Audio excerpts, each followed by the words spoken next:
This is Amplify You, the podcast about you discovering your message and broadcasting it to the world.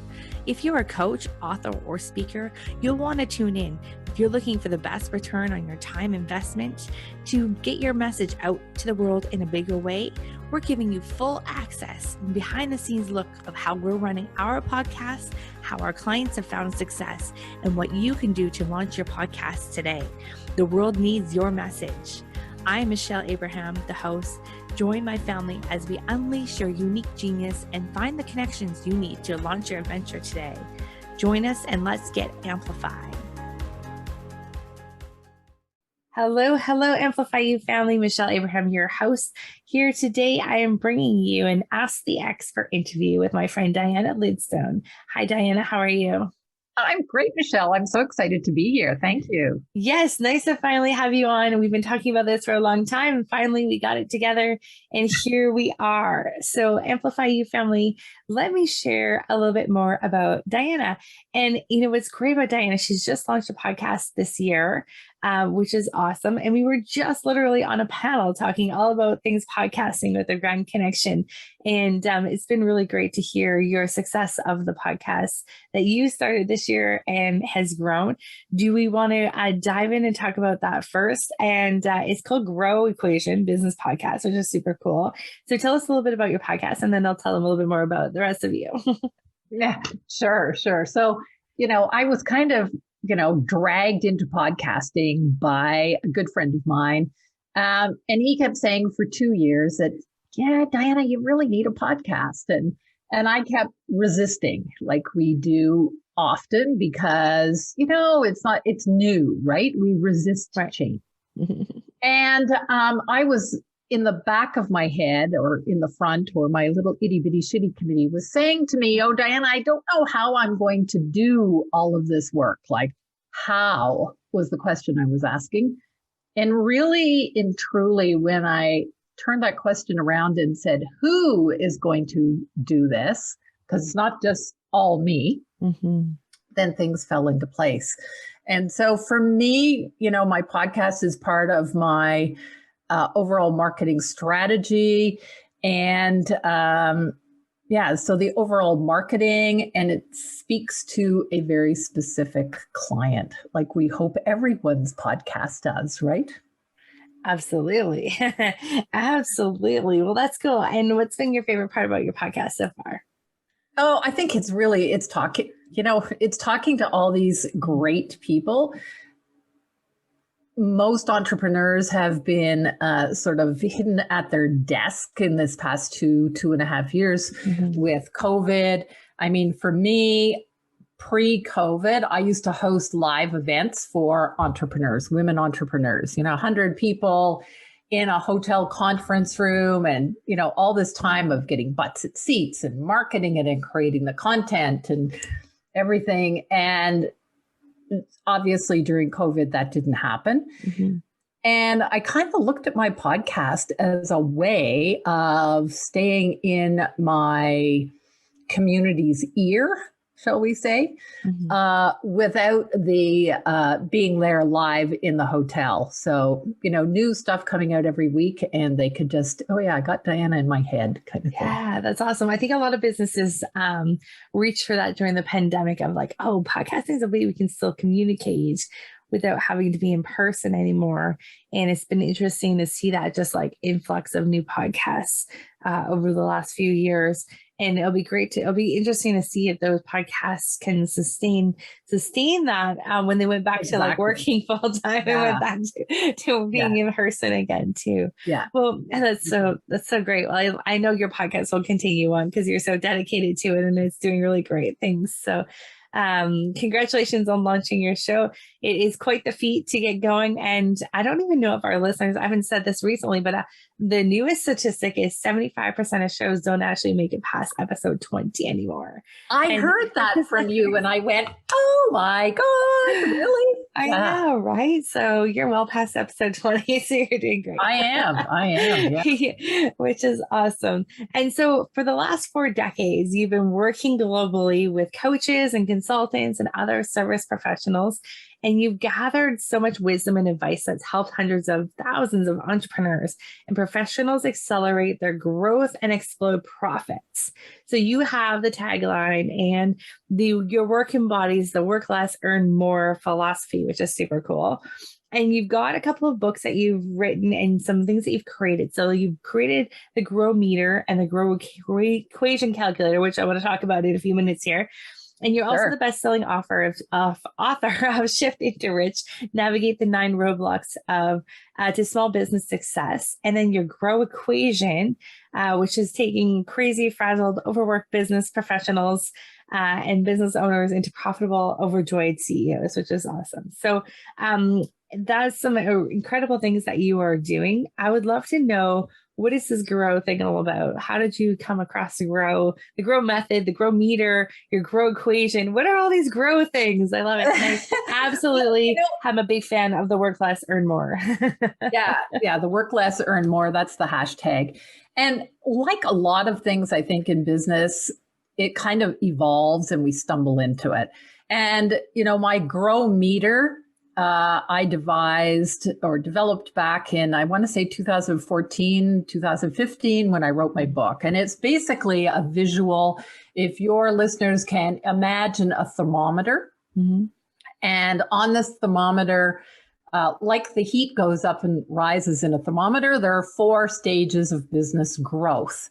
And what I learned very early in my journey, that entrepreneurs were often doing activities that weren't appropriate for their stage of business growth. And so a really quick story was, I remember meeting at a networking this lady who had written this book, and she had spent, and this is years ago, she had spent tens of thousands of dollars and all this time, and she's going out to all these book signings, and she's confessed, Diana, I don't even have an email list. I have no one to sell the book to. And so it was a perfect example of somebody doing the wrong activity at the wrong stage of their business growth. We see that with podcasting too. Right. Yeah. And so I now work mostly with what I would call those who want to scale their business. And their biggest thing is, what they want to do is they want to go back down the grow meter and they want to get involved in all these daily tasks instead of letting go, instead of setting boundaries, instead of delegating. And so that's where the overworked, frazzled entrepreneur comes in. So there's a few of those around, isn't there? One or two. And yeah, it was funny how I was looking for how can I describe them, and the word frazzled. And every time I said that, people would go, oh yeah, I get that. I know who that is. That's me. Right. So that was my grow meter. And then, I've always worked with a coach for different reasons. I had a coaching call with someone who really didn't know me that well. And I was trying to, really focus in on where I was going. She says, Diana, you've got this grow meter. Why don't you just continue to use the word grow? And I went, like, duh, I guess the kids say. And then I started thinking more about my signature framework and how I actually worked with people. Mm-hmm. And I think also some of your listeners can probably appreciate this. As experts, we have all this stuff in our heads, right? We know how we work with people and it's in our heads. But if we had to write it down, oh my God, it's like pulling teeth. But I've developed, and now I work with my clients to develop how they can take a word, create it, turn it into an acronym for how they get their results. And that becomes their signature thing. It's also a way for them to differentiate themselves, right? Right. Yeah. How many business coaches are there out there? 1 or 2, but nobody has the grow equation. Right. So that brings me to, what the heck does a grow equation mean? So if we think of the GROW as an acronym, so the G stands for get known as the undeniable authority in their field. And for this, a lot of the entrepreneurs that come to me, they go, I need more visibility. So we create a custom visibility roadmap, okay? Because everybody's different. A lot of my clients don't use social media at all. And certainly most, I would say 99.9% of them don't use paid advertising. So that's even the ones that do use social media would probably prefer not to anyway. Well, they've come to realize, so I could tell you an example of a lawyer who I've worked with. Mm-hmm. And she's turned her business like around totally. Her website, and if I could use the word that the kids would use, sucks big time. And she has no social media presence. She's gone from, minus 5 figures to a profit of $500,000. Wow. You don't always need social media, right? Mm-hmm. Or you don't always need to focus on making your website pretty. Right. So that's the G of the grow. The R is all about ramping up your profits and ignoring those metrics that are, I won't say metrics, but it's not about revenue. It's not about 6 figures in revenue or 7 figures in revenue. It's how much money you get to keep, and that's profit.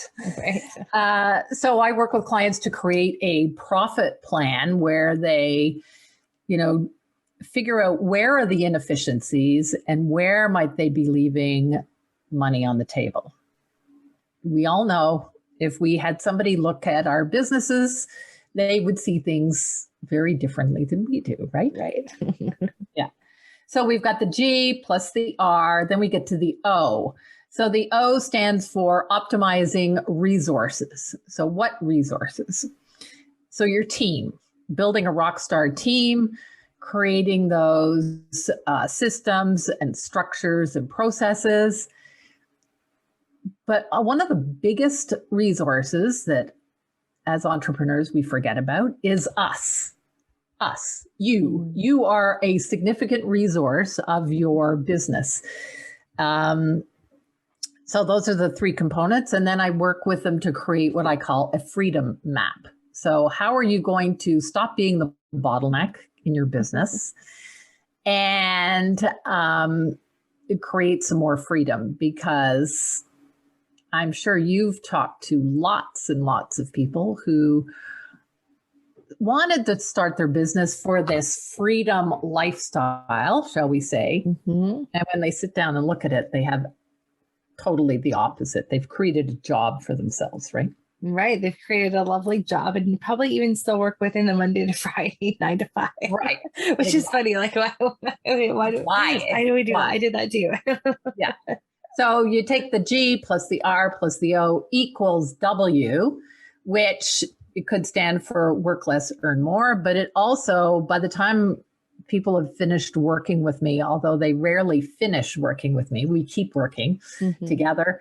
They are building this well-oiled business machine. Right. And so it's that machine that just keeps on ticking. Mm-hmm. So that is the GROW equation. That's great. I love it. So now you use this in your business and in your podcast. What's your suggestion for people? Like we were also just on a panel for podcasting. So I want to bring up some of the things that we were just discussing over there too. Now you were suggesting doing the one formula. So one thing, that one place where people find you is your GROW formula, your one thing that you're sending people to. Well, when I think of one thing, so I actually talk to my clients about how they can simplify their business, and I call it the magic rule of 1.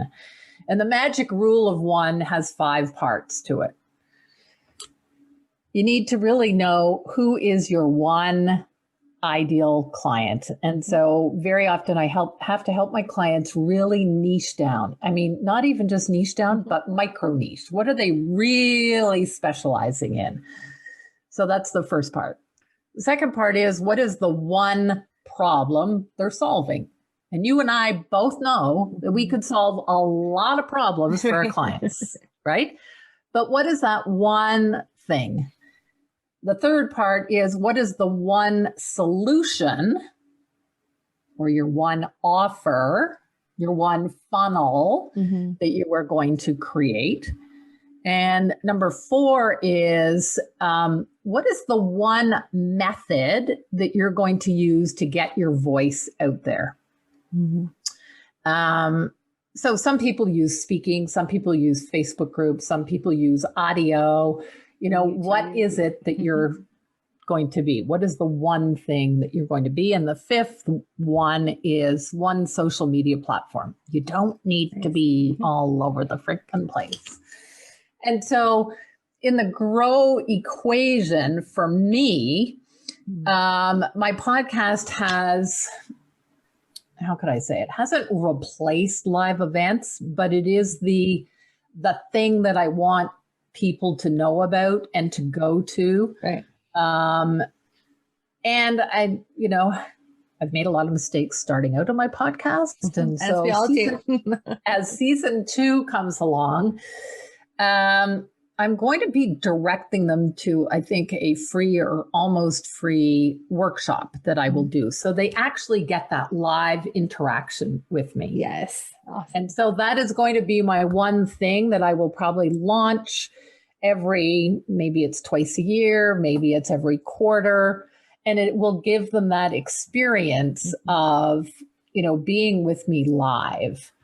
So, I've thought about it. I know what the content's going to be because I'm going to reverse engineer, of course, the content from my main offer to what this thing is going to be. So, yeah. Nice. That's great. I love it. So I'm going to go back to where you said you made a few mistakes in your first season of podcast. Do you know that I was going to ask you that question? Of course. So what would you say would be your top 3 things that you wish you had known back then that you learned over the first year of podcasting? Number 1 is listen to podcasts first. I didn't. Mm-hmm. I just started into it. So, listen to those people who are doing podcasting really well. And there's so many of them out there that, pick one. So that would be number 2 would be make sure that your content is really aligned with your ideal client. Now, I knew who my ideal client was, but I think that's a mistake that I see too often. They're talking in general. A mistake that I personally made was I think that some of them got too long, too chatty, not enough, direct content. Like, listen, here it is, and let's get off the podcast. Right? Here's your action. Yeah. Because I think, people are more and more time challenged. And so when my ideal client is extremely time challenged. Yeah. Do they want to listen to 40 minutes? No. I know one of the things that I started doing was like shortening it, just like you were saying too, but also like instead of going to like, so how did you get started with what you're doing? Like question that can like take you 15 minutes to answer. And we got like right into like a question. Like that was one of the things that I picked up on too. It's like, get right to the point. Right to the meat. They can read all about this person in the show notes, right? Yeah, exactly. Yeah. Get right to the meat, I think is good. And I heard you say this morning on our panel, another thing was that a little bit more about you, allowing your audience to get to know you first before starting to interview other people. And I know that was something that I made that mistake too. And went right in. I was so excited to interview people. It's so fun interviewing people that you forget to we forget to let the audience get to know us too. So you did do a great job, I think, at the beginning of having some of those concrete foundation episodes with really explaining about the grow form, your grow equation and things like that. It's just awesome. But I think you gave some good tips this morning also about, 4 episodes. And I'm going to look at that when I, launch episode or season 2. Okay, what could I do short and quick, 4 quick episodes. Right. For new listeners that have come on board since, maybe my business is, morphed a little bit, maybe it's, changed. And so I think that's, really really important to do.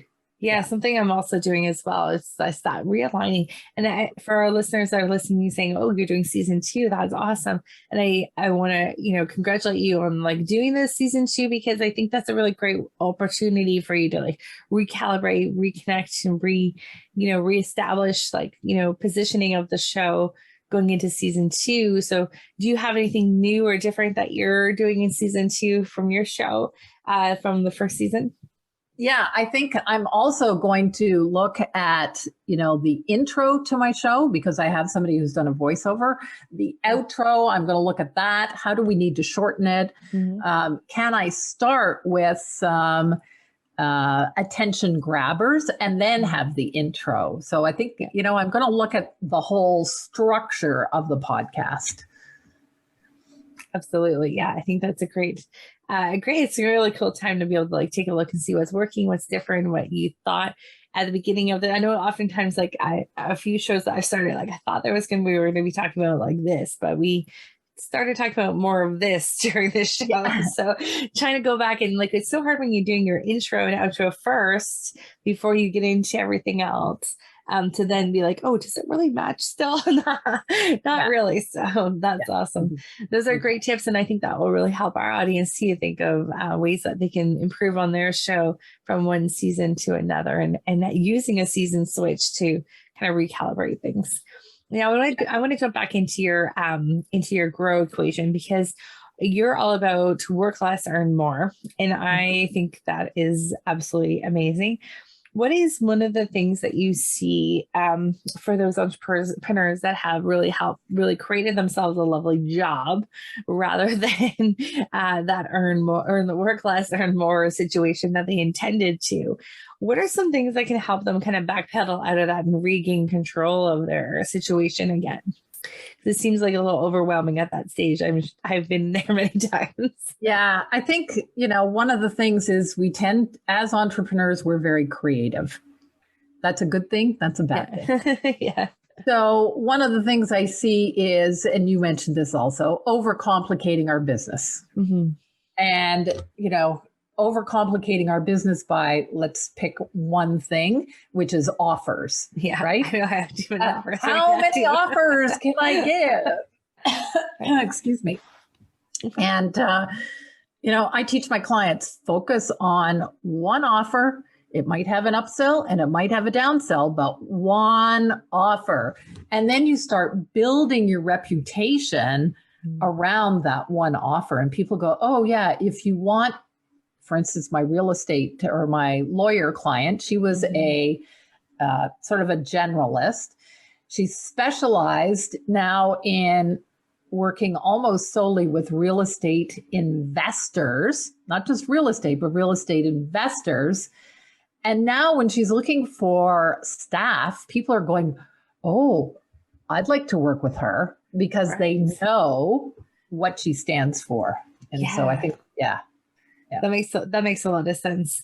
And it's interesting. I remember I was in a situation with my digital marketing business, and we were doing like all things for everyone, funnels and publishing books and like whatever people asked us to do. Sure, we can do that too. Yeah. And I remember one of my friends said to me, she's like, you're one of my best friends, but I have no clue what you do. And I was like, oh, ouch. Oops. I was like, if one of my best friends has no clue what I do for work, there's a problem.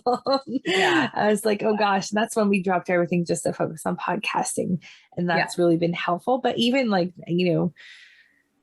I think there's so much work once even when you get more confined and more defined with what you're doing within one space, there's always opportunity to simplify even further. So do you take your clients like through, okay, step 1, let's figure out that one thing you want to be known for.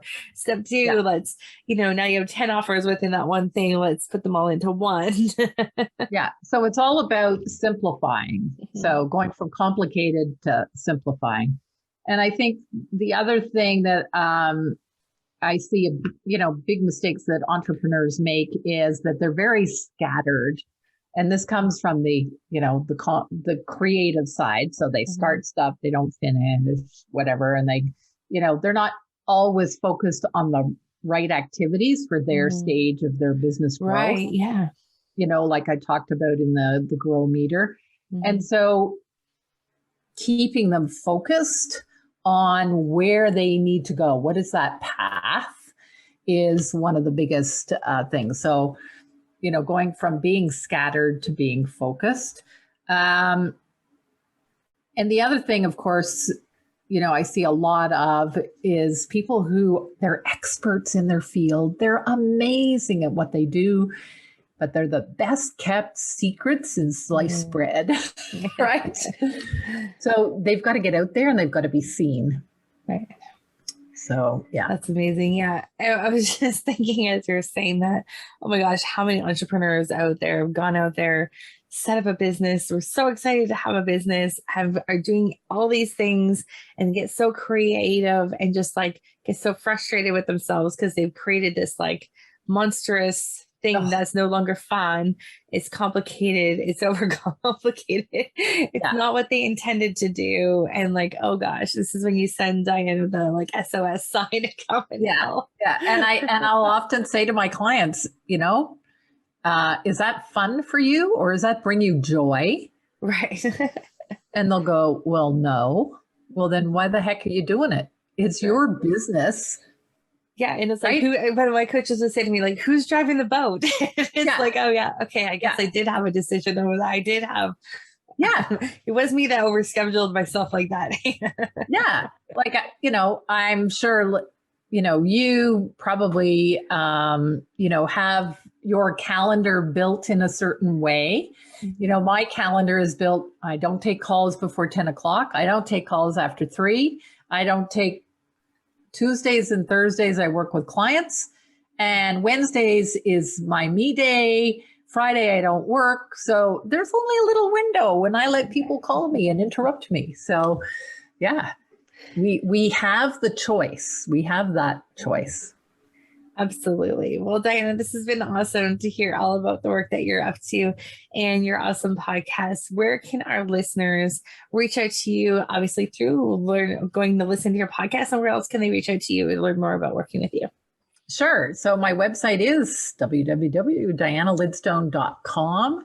My podcast is listed there, my blog, and that's where you'll find me. You also find me on social media on Facebook. I use my personal page to talk about personal and business.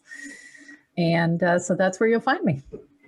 Awesome. All right. Well, Amplify You family, make sure you reach out to Diana. Go and listen to her podcast, give her a review, tell her how much you loved your show. It is the Grow Equation Business Podcast. And we will have to have you back again, Diana. This has been fantastic. Thank you so much, Michelle. Always great to talk with you. All right, Amplify You family, go out there. Have a fabulous week. We'll see you again next week.